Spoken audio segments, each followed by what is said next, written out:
Hi everyone and welcome back to Ben's Kitchen, where today I'm making corned beef. I know it's after St. Patrick's Day.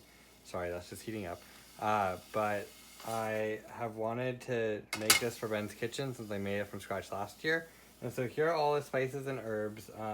And here is 1 inch fresh ginger chopped, 1 3-inch cinnamon stick, 10 cardamom pods, 8 dried bay leaves, 3 tablespoons of whole peppercorns, 2 tablespoons of coriander seeds, 2 tablespoons of mustard seeds, 1 tablespoon of allspice berries, 1 tablespoon of juniper berries, and one whole teaspoon of cloves. So this is now going to go into the pan where I'm just going to toast this all up, and that's like really pretty. And basically just going to toast this up for 3 to 5 minutes until it really starts to smell really nice in here. You do not want to let these burn.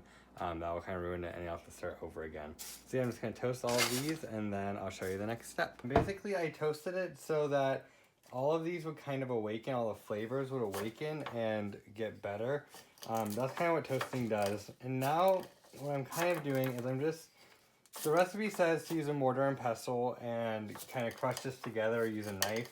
But I have this thing here for, drinks, and I just thought I would try it this way. Oopsies. This is just trying to break up some more of the stuff so it evenly distributes more. And once I'm doing this, I'm going to reserve a half a cup of it for when we actually cook the corned beef, and that's going to go in the water. And then the rest is going to go in the brine, which I'll put the corned beef in. So yeah, I'm just going to do this and break it all up as much as I can without spilling too much. And then make the brine and put the corned beef in there. Alright, so now it's time to make the brine. So the first ingredient is 2.5 cups of kosher salt. If you're using like a normal table salt or something, use less than that. I don't know exactly how much. And then 5 teaspoons of pink curing salt. 2, 3, 4, 5. And so that's actually what makes the corned beef stay pink, and it makes it stay red. It also preserves it a little bit. You can get this stuff on Amazon. Sometimes grocery stores have it, though rarely. It's great. You can substitute with just normal salt if you don't want the pink salt, and your corned beef just won't be that like iconic red, but it'll still taste the same. All right, and then a half a cup of brown sugar, and then 1 whole Guinness. So this is 14.9 floral ounces. And so that's just gonna go right in. Really nice. And this just adds a little bit of flavor to the corned beef. Also the alcohol in this opens up some of the flavors in the beef and in all of the spices and herbs and ginger and stuff that we're adding to it.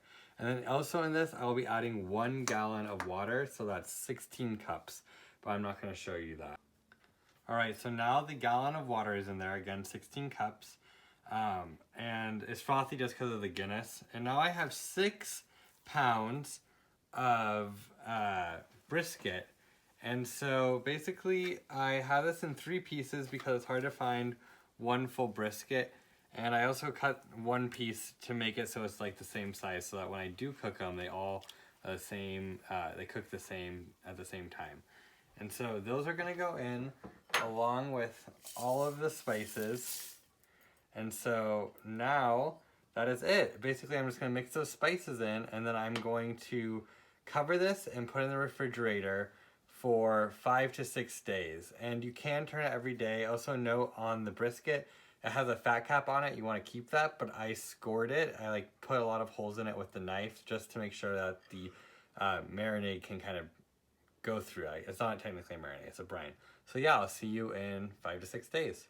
It's now been 5 days and the corned beef is ready to be cooked. And so what I did is I removed the brine and I removed the corned beef and I rinsed the corned beef off. If you don't rinse it off, it can be really salty. And then here I have a pot of slightly salted water at a bare simmer. And so what I'm going to do now is I'm going to drop in each piece of the corned beef, and this will now cook for about 2 hours. And as you can see, the water is almost to the top. And then I have here that reserved spice mixture. And so that's just gonna go right in. And that's great. And just make sure it's all covered. And now this is gonna cook with the lid on for about 2 hours. You want it to cook for roughly 45 minutes to 50 minutes per pound of meat. And so if this was all in one chunk, that's like 6 pounds, and so that would almost take 6 hours, like 5 hours. But since this is cut into 3 pieces and they're 2 pounds each, it'll only take about 2 hours. All right, so it's now been about 2 hours, a little longer. So now I'm going to extract the corned beef. I'm just gonna put it on this tray over here. Now this broth is delicious. It's basically like a beef broth kind of at this point. Spiced like corned beef, and you can boil it down and actually use it to make corned beef soup or something, or you can just toss it. It's good, but see that separation on that? That's really nice. And so as you can see, there's the grain here. And what you want to do is you want to cut against the grain like this. That's what you'd want to do if this was a steak as well. And what that's just going to ensure is that you get these small little pieces that kind of just fall apart in the mouth. So this is kind of a thick slice, but that's okay. And so you see all of that separation. That's beautiful, and that's exactly what you want. Ooh, it's really hot. Ow. And so you see it's pink, and that's because of the pink curing salt. If you didn't add that in, then it would be kind of gray, you know, brown like meat is when you cook it. But it still tastes the exact same. So, you know, do what you want.